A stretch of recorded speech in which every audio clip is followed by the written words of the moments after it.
హైదరాబాదులో చిలక గోరింక షూటింగు జరుగుతున్నప్పుడు ఎస్వి రంగారావు కృష్ణరాజు మధ్య ఓ పెద్ద సన్నివేశం తీయాలి. ఆ సీనుకు సంబంధించిన డైలాగ్స్ను మద్రాసులో ఉన్న ఆత్రేయ గారు రాసి పంపించాలి. కానీ ఆత్రేయ గారు 3 రోజుల వరకు ఆ డైలాగ్స్ పంపించలేదు. ఆ సీన్లో నటించడానికి హైదరాబాదులో ఎస్వి రంగారావు గారు 3 రోజులు వెయిట్ చేశారు. ఇక చివరి రోజు ఆయన మద్రాసు వెళ్ళి మరో షూటింగ్లో పాల్గొనాలి. ముందు రోజు సాయంత్రం ఆత్రేయ గారి నుండి స్క్రిప్ట్ వచ్చింది.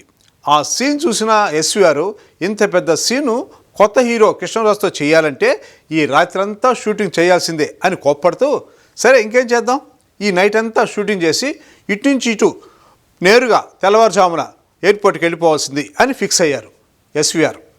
సాయంత్రం 7 గంటలకు కృష్ణరాజు ఎస్విఆర్ పైన షూటింగ్ ప్రారంభమైంది. హీరో కృష్ణరాజు ప్రతి షాట్ను సింగిల్ టేక్లో చేసేశారు. దాంతో షూటింగ్ రాత్రి 9 గంటలకల్లా పూర్తి అయిపోయింది.